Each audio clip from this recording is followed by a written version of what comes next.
Hey everyone, my name is Joe, and I'm the creator of a website called Nubble. It's a place for gamers to meet and find other gamers, as well as a place for game creators to meet and find other game creators to work with. So, in my last video, I gave it some obnoxious title like A New Path Forward. This is more of a dev vlog, so I'm just going to go on and update a few things and not really have a official presence to it or whatever that might be. Today, I just want to talk about what exactly that new path is, and it's something I've been kind of trying to figure out myself over the last couple months. My expectations keep on having to change. Well, as I've come back to Canada and I've decided not to go down to Silicon Valley or San Francisco, it's frankly a very risky scenario and a very difficult proposition given that I'm not a US citizen. So I decided to stay here in Canada, in between Toronto and Montreal, where there's plenty of software development, and especially in Montreal there's lots of game development.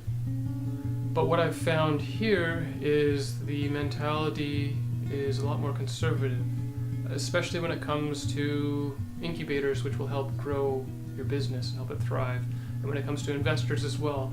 The one thing I've heard over and over and over again is they want to see what your books look like. They want to see what your profit margins are. They want to see that there's some kind of revenue there.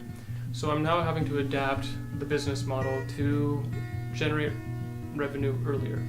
If I was focusing on gamers, frankly, there's no good way to monetize that early unless you have mass numbers of people.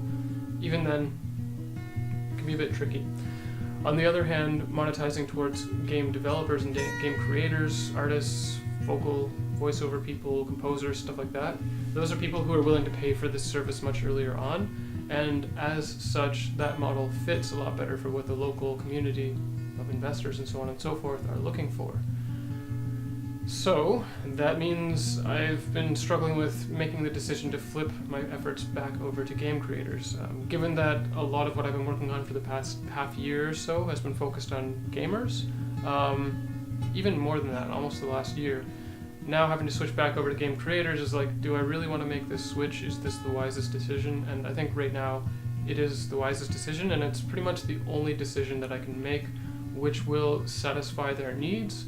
And by satisfying their needs, it means it's easier for me to get the resources necessary to keep Nubble going and to grow a team and bring people on. So with that said, I'm going to be shifting back over to focusing on game creators for the time being, likely for some time to come, and figuring out a way to monetize that. Make sure there's enough value provided to these people that they're willing to pay for it.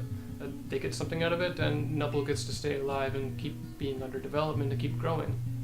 The other thing that I've been doing, maybe the past week or so, is one person that has shown interest in the project that I've worked with we've been kind of working along, and they're still interested, and they're interested in a longer term commitment. So I've been looking at the option of putting a contract together to bring them on and give them a considerable share of equity or ownership of the company.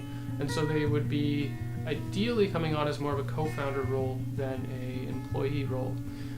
So I think that fairly well surmises what I've been doing. I guess I've also been reaching out to a lot of game creators and speaking to people, kind of interviewing them, asking them what are some of the challenges they're facing, and making sure I'm designing Nubble the right way to solve their challenges. So I spoke to a composer, and then I spoke to an artist who does sketches and things like that, rough concept work. The next day I spoke to a voiceover actor who's really, I like his voice, it sounds really good. Pixel artist, and then I spoke to a developer who's trying to get a team together for a game. Today I have a couple more calls lined up, and I'll be talking to some more game creators and actually interviewing a designer to see whether or not they'd fit or they'd be interested in working on the project. And that's part of the ongoing process of trying to find co-founders or people who want to help out on a serious basis. And that's it. So I'm going to be focusing largely on revamping and cleaning up the creator side of the website, getting that ready so it serves a lot more purpose and value. One example would be taking the quest system and renaming it just straight up to ads or classifieds, calling it what it is for the game creator end of it. Probably taking out communities and events on the game creator side, as they're not geared for it yet, they're not built for it, nor are they really a necessity for the service to have for those users. and really just trying to segregate gamers from game creators when you go onto the website. So you're on one side in one portal, or you're on the other. You're either looking for creators or you're looking for gamers, and it's very distinct, more so than it is right now. So I hope that's a good update for you, video for you guys. I've actually got to take a call in a minute or two. So yeah, that's all. Thanks for your time, and thanks for sticking around and staying interested in the project. I'll see you guys around another time.